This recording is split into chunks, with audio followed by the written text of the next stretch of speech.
Hi guys, and welcome back to Ask a Lawyer channel. Hope you are having a good day today. Ready for new stories I have for you today? I have two. Let's go to the first one, about OP's sister, who is demanding OP give her half of the inheritance he received from their grandma, despite sister was disowned by grandma and haven't seen her or spoke with her in 16 years. What would you do, guys, if you were in OP's situation? Guys, before we continue, check the link below for the description and subscribe to my new channel for more juicy stories. Enjoy! Me, 36 male, and my 37 female sister, growing up, were really close to our grandmother. My mom, 58 female, and my dad, 60 male, were very young when they had us, so my grandmother practically raised us. We spent a lot of time with her, and she always spoiled us a lot. She paid for all of our studies. It was really expensive, went to med school, and my sister went to nursing school. We've always remained close to our grandmother. Our grandfather died before we were born, and she never remarried, so she was always lonely, and we being around helped her a lot. She was always excited to see us. The thing about our grandmother is that she is a very religious Catholic. She was always religious, but when our grandfather died, she turned to the church to help grief. Growing up, she always took us to church and always encouraged us to follow her path. I consider myself a Catholic, but I'm not that religious, although I still attend church with grandma and go to confession at least 2 times a year. My sister always tries to do the same, but it was very clear that she didn't like it. So when she was 17, she asked our grandma if it was okay if she stopped attending church. Our grandma was very sad with this, but never pressured her, so she let it go. My sister and she always remained very close. Things started to change when my sister started dating M, 40, male. M is a Muslim. My sister dated him for about 3 years in secret. Of my grandma, my parents were not happy with this, but she told them. But M proposed to her. My grandma met him, but neither he nor my sister brought up his religion. 2 weeks before the wedding, my grandma found out that M is a Muslim. To this day, I really don't know who told her. I think it was my parents, but they always denied that. Well, it was a disaster. My grandmother demanded that my sister break off the engagement with the GH. This is how she started to refer to him. Well, they got into a huge fight. My grandma threatened to disown her. My sister didn't break up with M. My grandma didn't attend the wedding, and then she disowned her. This caused a huge rift in our family. It was honestly very similar to a divorce. My grandma refused to be in my sister's presence, and we started doing separate holidays. Grandma got Easter, my sister Thanksgiving, that type of thing. My grandma refused to hear or talk about my sister, and she considered my sister dead to her. We expected her to reestablish some contact when my sister gave birth, but she never met my sister's kids. 14 male, 13 male, 11 male.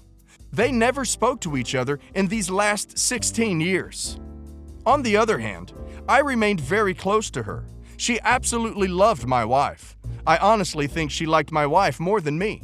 And she was always a present grandmother in my children's life. 11 female, 9 female, 7 male. My wife is also a Catholic, and she is more active in that department than me. So our children were raised Catholics as well. Which brings us to the present. My grandmother died last month at 81 years old. Despite her age, we were not expecting that she was always very healthy. On to the issue. My grandfather was very wealthy, and he left everything for my grandma. When she died, she left her house to my parents. It is a big and very expensive house. And her beach house to me. The rest of her stuff to me as well. She had a lot of jewelry. The problem is the money. She had around $13.6 million. She left $1 million to me and my wife. She left a trust fund for each of my kids of $4 million. The fund itself is in my name, but they will gain access to that fund when they turn 18. The only thing she left for my sister was her favorite Bible and a donation of $500,000 in my sister's name to the local church she used to attend. Well, my sister is absolutely furious with this. She is complaining that her kids don't receive anything and that my kids receive a lot more than they should. She demands that I share the money with her family, and my parents think that my grandmother was being unfair to her. My nephews are also complaining a lot, and her husband is calling me every day since. I feel like anything that I do would cause a lot of problems. My wife thinks it's our children's money, and I shouldn't do anything, but she would be okay whatever I choose. She means it. My wife is pretty much the least selfish person on this earth. She is very submissive and non-confrontational. My parents think that I should share at least a bit of the money, but I feel like in the future, my kids will resent me for this. Edit. The beach house, I don't want to touch. My kids love that place, and my sister lives in the other side of the country, so I know she would sell it. The jewelry I don't want to sell either, but I told her that I'm willing to have an evaluation and give her the money for that. I even offered her the $1 million, but she don't want to accept that because it's not enough. She said that she wasn't going to accept alms. I told her that it would be possible for me to give her the money for the beach house, around $1.5 million, because I make decent money. I'm a neurosurgeon. But she wants half of the whole thing, which means close to $8 million. Half of the funds, plus half of the $1 million that me and my wife have, plus half of the beach house. We were close until she moved to the other side of the country after she got married. We speak to each other 3 to 4 times a year when she visits my parents. After she was converted, she doesn't like to spend much time with us. It was a really long fight with her husband to let her visit us for Easter. Her husband is very controlling in that sense. Ever since she was converted, he don't let her stay in touch with us for long because of the bad influences. If OP is inclined to share the money, he should consult a lawyer first. If grandmother left money to OP's kids with OP as the trustee, OP won't be allowed to give their money away to nieces and nephews. The bulk of the money is in a trust. That's probably why Grandma did it this way. OP is literally bound by law not to share that with anyone else. The only thing he can share and was willing to share with his sister's family is $1 million Grandma left to him and money for the beach house. But as he said, Sister refused to accept it as it's not enough. Sometimes you can't help people. Yes, Grandmother was wrong to be prejudiced against her husband, but it should not be a surprise for OP's sister that Grandma didn't leave her anything, as they haven't seen or spoken to each other in 16 years. At the end of the day, OP has offered a generous share of what was given to him and his kids, and not asked for. Okay, so I've been attending boarding school since I was 10. I started the 5th grade at my boarding school. The reason why I started going so early is that my dad remarried, my mother herself when I was a baby, to my stepmom when I was 9. When she got pregnant with my brother, she insisted that I be sent to boarding school so that they could start afresh. I use quotes because I used to hear them talking about it when I still lived there. I actually heard the discussions they'd have at night about it when they thought I was sleeping. She said a lot of hurtful things then about me potentially being like my mother and potentially being a bad influence on their future children. But I guess she convinced him because he gave in and they sent me away. So I went to boarding school. They had my brother and then my sister, and I only see them in the summers and some holidays. In fact, a lot of holidays I spend with my friends' families, which my father has always signed off on. This especially confuses me, considering his change of heart this summer. I mean, I've spent the last 4 Thanksgiving holidays in other people's houses without comment. At first, I was extremely depressed. I was really attached to my father as a kid, and it took me a long time to deal with being sent away, especially when my siblings were born. I felt a lot of betrayal and resentment. But then, I grew to deal with it. What really helped, and still helps, is that I have a wonderful group of friends at school, and the adults there are really supportive. My closest 2 friends have been there since I've been there. I feel like they're my family. Also, a lot of the kids I go to school with deal with what I'm dealing with in some form or the other, and this has given me a lot of perspective. Additionally, I am really grateful for this and understand that in a lot of ways I've been given an amazing opportunity and have nothing to complain about in this respect. I go to a really nice school.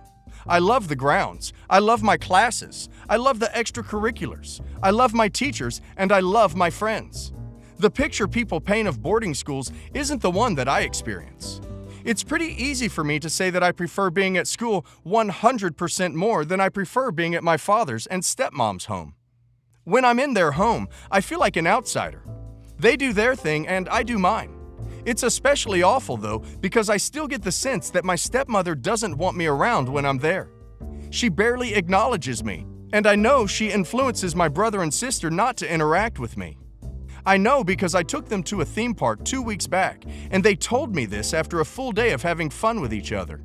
So, and as much as I appreciate that I get to have the experiences I do at school, I can't seem to distance myself from the distaste of my father and stepmom. So, in order to avoid being disrespectful or coming off as rude, I just try to minimize the time I spend with them when I'm in their home for the summer. I don't have any friends here, so this means I go on hikes, go on runs, go to the movies, whatever I can to just be active or out and about without getting into trouble. Which brings me to the problem. My father kind of blindsided me yesterday. He sat down with me while I was eating breakfast, which never happens, before going on a hike, and he told me he's concerned that I haven't wanted to spend time with the family. I was confused because I haven't ever perceived this need from him, nor any space for it. He works all year round and all day. My stepmother is always ferrying my brother and sister to something or off with her friends. I just don't even think that they wanted that. He then said that he wants to keep me here for my final 2 years of high school and enroll me in the nearby private school so that I can be with the family. And I just panicked. I got stellar grades and I'm doing well at school. Every report he's gotten has been good. I expressed this to him, but I was so distraught at the idea of not going back that he insisted my distress was an indication of how unattached from the family I was. I know I could have handled it better, but I blew up at him after he said this. I told him he was the reason I wasn't attached to family, and that removing me from school would only remove me from the one place I had any real family. This really made him angry, and he left saying he was resolved to remove me. I don't know what to do. How can I convince him to let me go back? I feel like I'm a kid again. It's the same feeling all over again, and I'm so angry. I suspect that once OP's stepmother learns what OP's father has said, that she will convince him to change his mind. Also, OP needs to be honest with him.